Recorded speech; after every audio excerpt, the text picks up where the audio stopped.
I considered about 4 different ways of how to start this video. But when I look at it, it's almost like my channel is an educational channel in a lot of ways.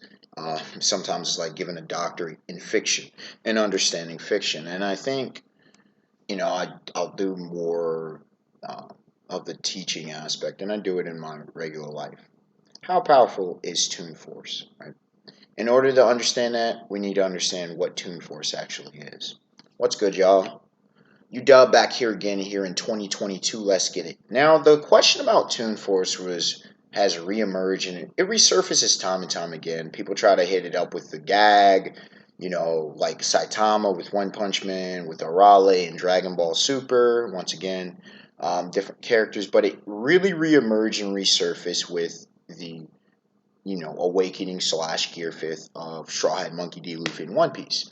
And, people are like, oh, spoilers. Listen, if you know my channel, you already know how we get down with One Piece. Obviously, we're caught to the manga.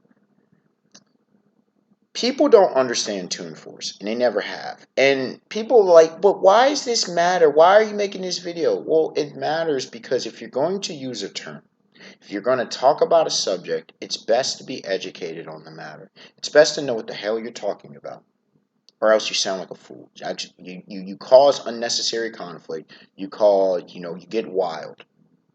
And we'll use Luffy for an example, and then we'll get into other examples. It never made sense for people to think that Luffy had the full mind of Toon Force. Does Luffy have Toon Force? Sorta? Kind of.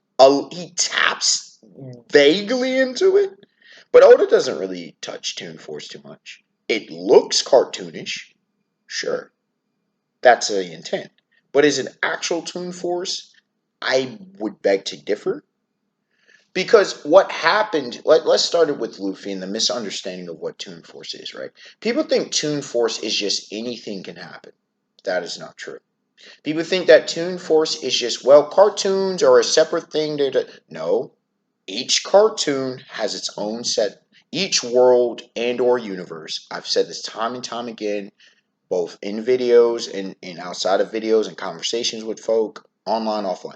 Each world and or universe has its own set of physics, the laws of nature, the laws of reality, etc. Laws of mathematics, right? Every single world and universe may be different, but they all play by them, especially if it's established. Now, cartoons have a lot less established, but people think Toon Force can just allow people. No, it can't. Especially if the author or the writer starts getting serious. Okay. Now, Luffy, people misunderstood what was said. People thought because they took the Gorosei's words out of context. It said and this was an important limitation. I think King of Lightning and others have done videos. I know they have, but they've done videos talking about this, right? People thought it said, well, the imagination, anything he imagines can be a thing. Okay, that's not Toon Force, number one.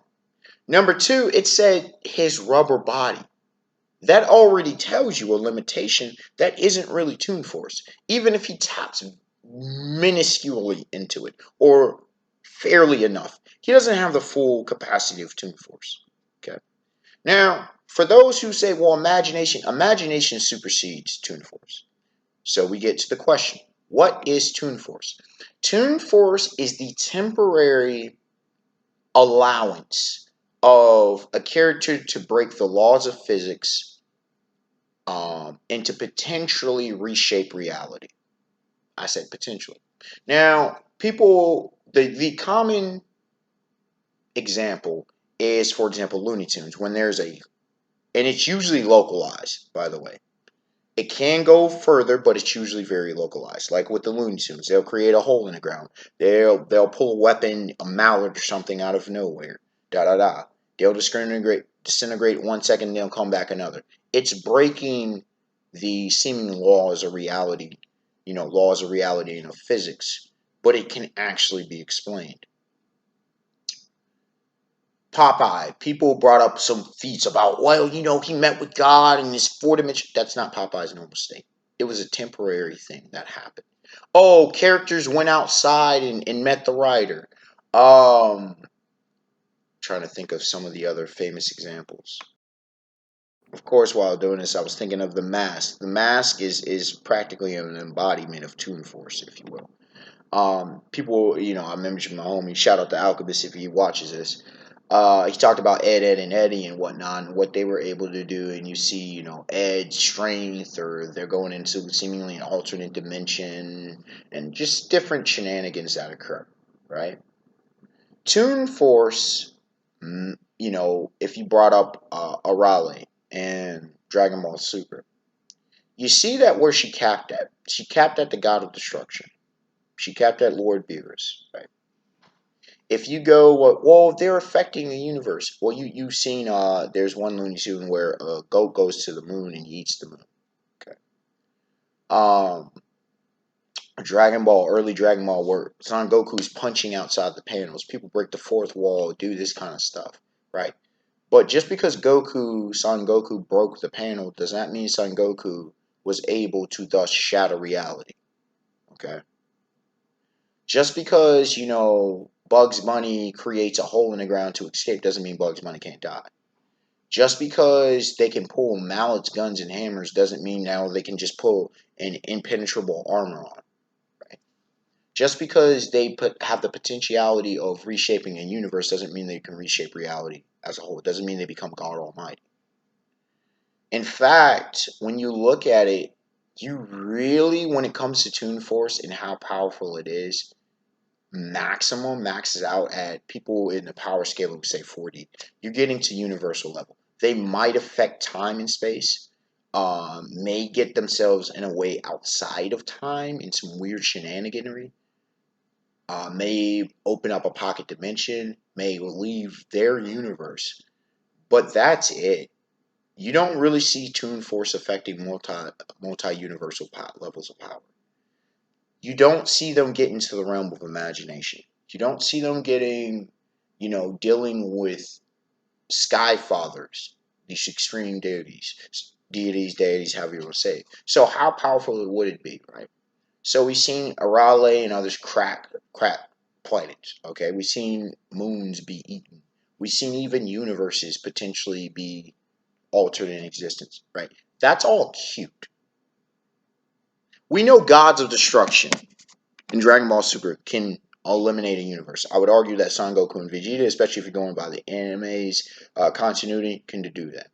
We know that Kefla, we knew that Jiren, potentially Broly, that level of power can take it out.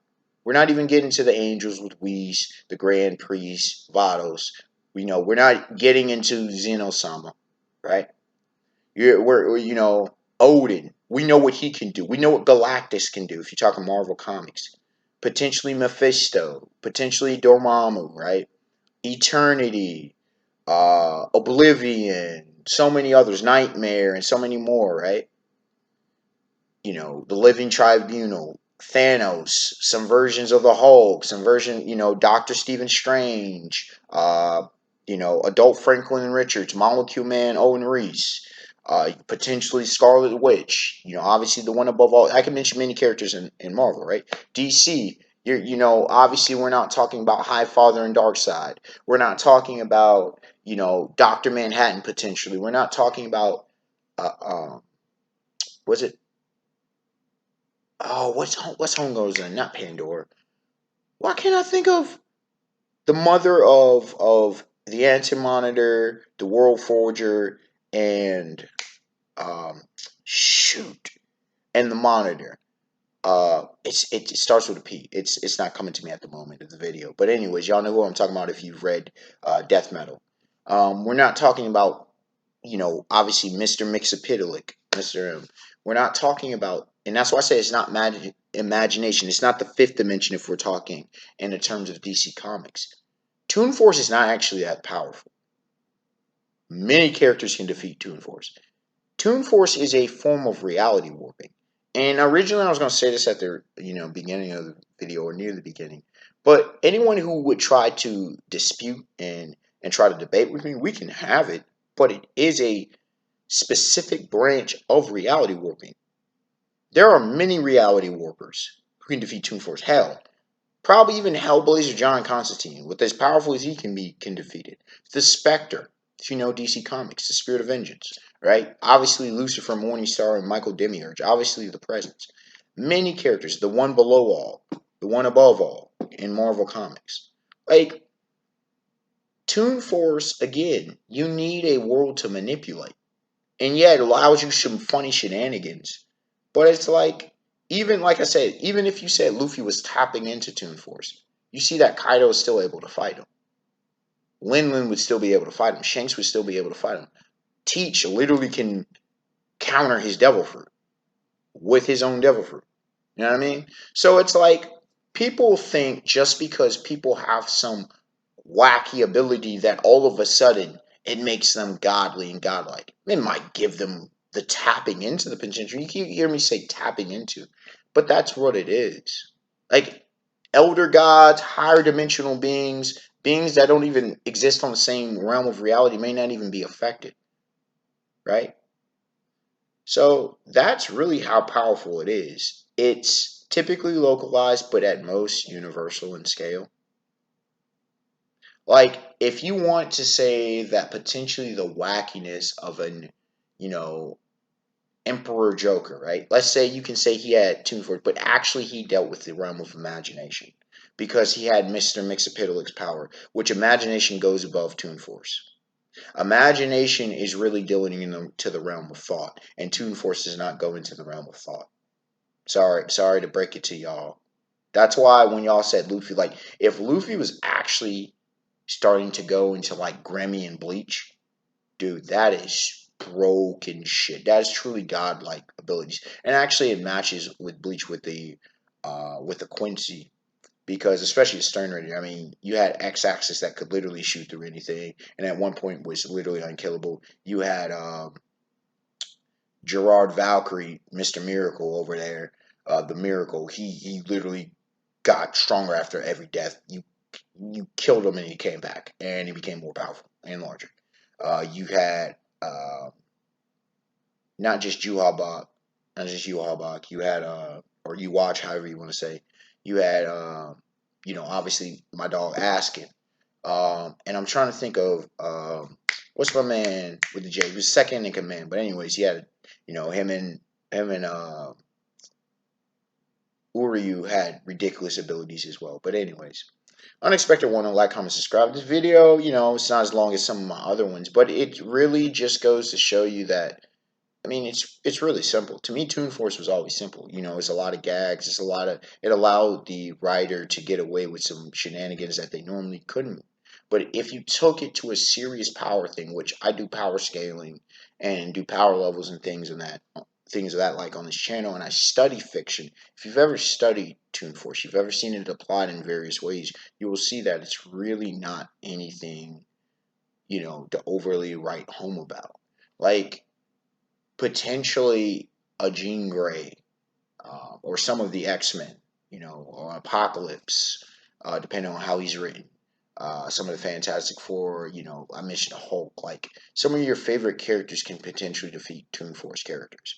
Because here's at the end of the day, and I'll leave off with this, right? So a character has Toon Force, right? Does that still make the character impervious to damage? That's like saying, oh, Master Chief, let's say he has plot, convenience or plot control, story manipulation.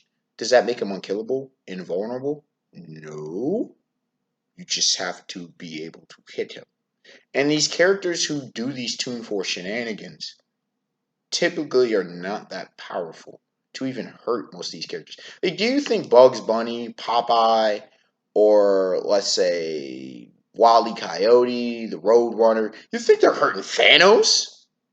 Especially comics Thanos? You think they're hurting Thor? You think they're hurting Galactus? Superman Kal-El? When he's written properly? Come on, I mean, let's be honest, dog. Like, Batman Bruce Wayne could probably plan around Toon Force. You don't let a character like Plastic Man get involved. It's over with. Like, come on. Let's be reasonable, people. Alright, y'all. Have a beautiful day, beautiful night. Peace. And if there's any other videos that you would want me to discuss, Any topics of discussion, let me know down below, and we'll see if we can get that for you. Whether, especially if it's controversial, um, and it deals with power scaling in fiction, and people don't know what the hell they're talking about. And you'll know if people don't know what the hell they're talking about because they be just saying some wild stuff out here.